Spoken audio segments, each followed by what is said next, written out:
ఈరోజు పలాస నియోజకవర్గం ఎమ్మెల్యే మన గౌతు శిరీషమ్మ గారి ఆదేశాల మేరకు మన వజ్రపుకొత్తూరు మండలంలో ఉన్న ఏదైతే గత 5 సంవత్సరాలలో ఏదైతే రాక్షస పాలన నుంచి ఈ యొక్క హుదుద్ హౌసులు సుమారు 200 ఇల్లు గత 5 సంవత్సరాలుగా పూర్తిగా నిర్వీర్యం చేసి ఒక మంచి కట్టడము ఎంతో కోట్ల రూపాయలతో నిర్మించిన ధనాన్ని కూడాను దుర్వినియోగం చేసి అక్కడ జగన్మోహన్ రెడ్డి అమరావతి ఏ విధంగా అయితే రాజధానిని దుర్వినియోగం చేశాడో అదే పంతాను ఇక్కడ స్థానిక మంత్రి ఏదైతే మాజీ మంత్రి ఉన్నాడో ఆయన కూడాను ఇక్కడ కూడా పేద ప్రజలకి ఒక మంచి ఇల్లు ఇవ్వాలనే ఒక మంచి హృదయం లేకుండా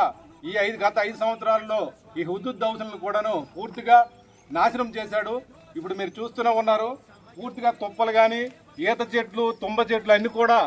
మొత్తం ముడిచిపోయి మొత్తానికి హౌసెస్లో లోపలికి వెళ్ళి కూడా ఈ మండల నాయకత్వం కూడా చూసింది. పూర్తిగా డోర్లు అన్నీ కూడాను చాలా సక్రమంగా అన్ని కార్యక్రమాలు చేసుకుని ఎలక్ట్రిఫికేషన్తో సహా ఆ రోజు పూర్తిగా నిర్మించి ఏర్పాటు చేసి ఇస్తే కనీసం పలాస నియోజకవర్గంలో అదే వజ్రపుకొత్తూరు మండలంలో పేద ప్రజలకు ఏదైతే ఈ యొక్క గృహాలు ఇవ్వాల్సిన పరిస్థితి ఉందో అది పూర్తిగా తొంగలోకి తొక్కి పూర్తిగా నిర్వీర్యం చేసి అది ఇస్తే మన తెలుగుదేశం ప్రభుత్వానికి ఏదో పేరు వచ్చేస్తుందని కేవలం అక్కసుతోనే పేద ప్రజలకు రావాల్సిన ఈ యొక్క హుదుద్ హౌసులను పూర్తిగా నిర్వీర్యం చేసి పూర్తిగా నిర్మాణంలో పూర్తయిన ఈ ఇల్లును కూడా పూర్తిగా నాశనం చేశారు. మళ్ళీ ఇప్పుడు 5 సంవత్సరాల అనంతరము మన గౌరవ ఎమ్మెల్యే శిరీషమ్మ గారి ఆదేశాల మేరకు ఇక్కడికి మండల నాయకత్వం కూడా వచ్చి పరిశీలన చేసి ఇది మళ్ళీ ముందుకు తీసుకెళ్లి మళ్ళీ పేద ప్రజలకి ఇవ్వడానికి ఒక కార్యాచరణ రూపొందించమని శిరీష మేడం గారు చెప్పినందున ఈ కార్యక్రమం చూడడానికి వచ్చాము. అలాగే గౌతు శిరీషమ్మ గారు అడుగుపెట్టిన ఎన్నికైన వేళా విశ్వాసమే ఏంటో కానీ ఈరోజు పల్లవ ప్రాంతాలకి ఏదైతే వంశధార కాలువ కెనాల్ కూడా ప్రతి చేతికి పని ప్రతి చేనుకు నీరు అని ఒక మంచి సత్సంకల్పంతో మేడం గారు ఏదైతే ఆ రోజు ప్రకటించినారో ఆ విధంగా పల్లపు ప్రాంత ప్రధానికానికి మన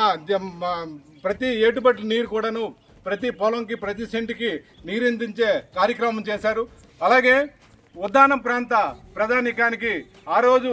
7,000 రూపాయలు ఉన్న జీడిపిక్కల ధర ఈరోజు 13,500 అయ్యింది. ఈ నియోజకవర్గంలో ఇంతకుముందు సీదిరి అప్పలరాజు ఈ 5 సంవత్సరంలో మంత్రిగా ఉండి ఈ యొక్క గాడిదలు కాశారా అని సందర్భంగా నేను ప్రశ్నిస్తా ఉన్నాను. ఈ 5 సంవత్సరాలు కూడా ఒక మంత్రిగా ఉండి ఒక రైతులు పట్టలేదు, ఒక ఉద్దానం ప్రాంతానికి పూర్తిగా పట్టించుకోలేదు. కనీసం నువ్వు మంత్రిగా ఉండి ఏం చేసావు అప్పలరాజు అని ఈ సందర్భంగా మేము ప్రశ్నిస్తున్నాం. వచ్చిన వెంటనే గౌతు